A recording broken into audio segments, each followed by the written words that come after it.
Salam sejahtera, terima kasih karena bersama dengan saya di Nazilin Unity Channel. Akhirnya Zahid Hamidi bersuara buka cerita terkait dengan siasatan penemuan RM 170 juta yang dikaitkan dengan Ismail Sabri Yaakob. Kalau kemarin semalam Barisan Nasional sudah bersuara, semalam juga UMNO telah pun bersuara. Kedua-duanya menafikan ada kaitan dengan penemuan uang 170 juta jongkong emas dan juga barangan kemas yang begitu banyak itu. Mereka kata kami tidak ada kaitan dengan siasatan tersebut. Sehingga netizen menimbulkan satu persoalan luar biasa. Kalau bukan ada kaitan dengan BN dan UMNO, siapa pula kaitan uang tersebut? Sedangkan ramai yang menjangkakan uang tersebut adalah untuk pendanaan politik.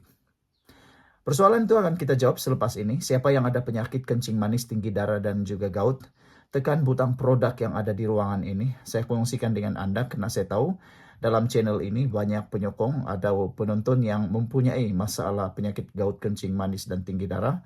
Tekan butang produk ini karena produknya bagus, harganya murah, dan paling penting dia mujarab. Percayalah, beli supaya Anda ada persediaan untuk raya yang menjelang tiba tidak lama lagi. Orang kata sediakan payung sebelum hujan lah kan. Harganya memang murah untuk melalui channel ini. Oke, baiklah.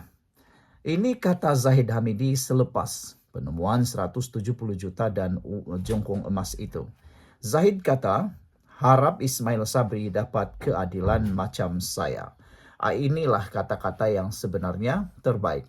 Bukannya coba menafikan, bukan juga coba salahkan orang, tetapi kata-kata motivasi seperti ini tepat dan memang bernas. Tiada masalah untuk Zahid Hamidi menyatakan begitu. Lawan tetap lawan, itu tetap sepatutnya ada di bibir setiap daripada pemimpin-pemimpin. Yaitu bersihkan diri di mahkamah. Kalau betul tiada masalah, kalau betul tiada kaitan, buat apa nak takut? Berani karena benar, takut karena salah. Jangan pula orang-orang seperti yang type W itu. Sudah disiasat, melarikan diri pula. Macam itulah kan, adalah menantu seseorang tu. Belum habis disiasat, sudah hilang daripada bumi Malaysia. Jadi dia kemana? Entahlah. Presiden UMNO Ahmad Zahid Hamidi menegaskan parti itu tidak terlibat dalam siasatan SPRM terhadap bekas Perdana Menteri Ismail Sabri Yaakob. Jadi Zahid Hamidi pun telah menegaskan parti UMNO tidak terlibat dalam siasatan SPRM tersebut. Zahid berkata UMNO menyerahkan sepenuhnya kepada SPRM untuk menjalankan siasatan tanpa sebarang campur tangan politik dan percaya kepada proses undang-undang untuk menentukan kebenaran. Baguslah UMNO melalui presidennya telah menafikan perkara ini, dan selepas Zahid Hamidi menafikannya, sekarang menjadi tanda tanya siapa yang mempunyai kaitan dengan penemuan uang tersebut. Milik siapakah uang itu? Untuk pendanaan politik manakah uang itu?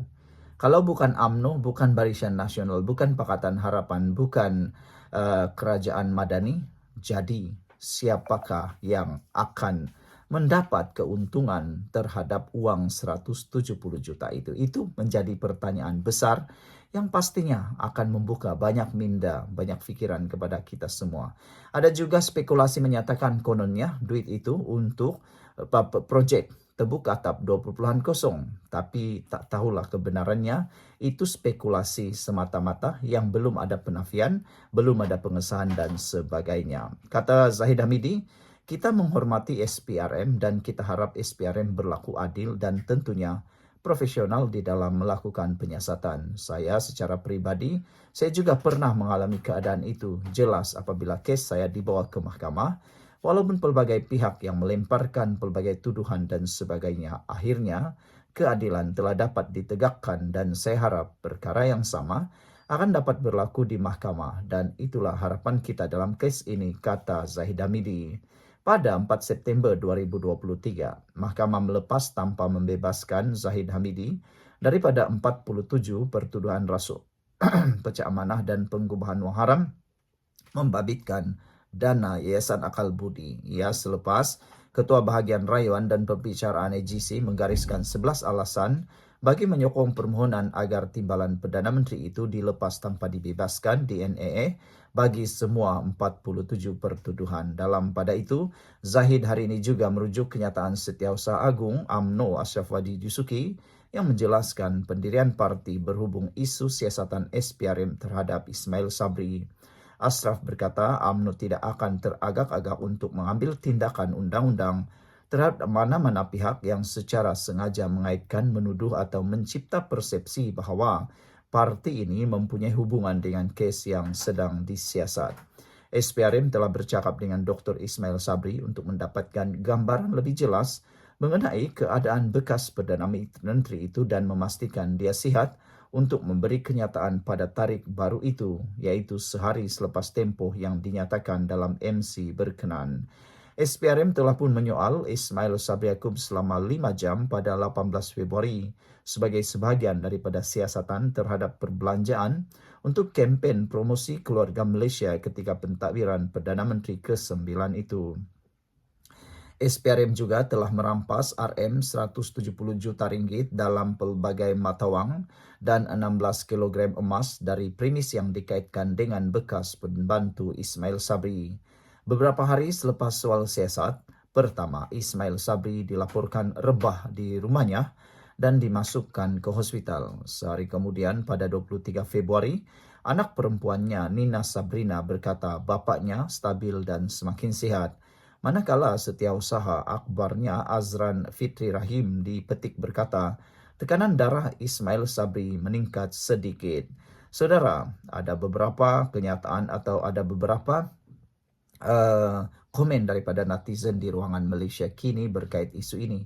Apa pula komen anda untuk isu kali ini? Apa sebenarnya penyakit Ismail Sabri Yaakob? Kerana menurut setiausaha akbarnya Azran Fitri Rahim, beliau dipetik sebagai berkata, ianya mungkin ada kaitan dengan tekanan darah Ismail Sabri Yaakob yang meningkat sedikit.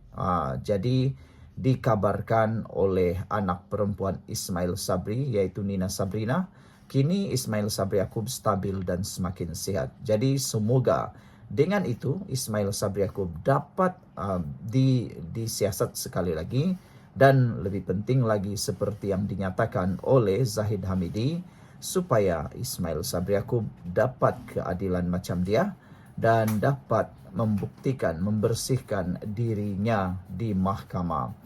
Kerana kita tahu hanya mahkamah dapat membersihkan nama Ismail Sabri Yaakob. Berani kerana benar, takut kerana salah. Jangan jadi seperti menantu seseorang itu yang belum sempat habis disiasat sudah melarikan diri. Sekian untuk kali ini. Jangan lupa tinggalkan komen anda.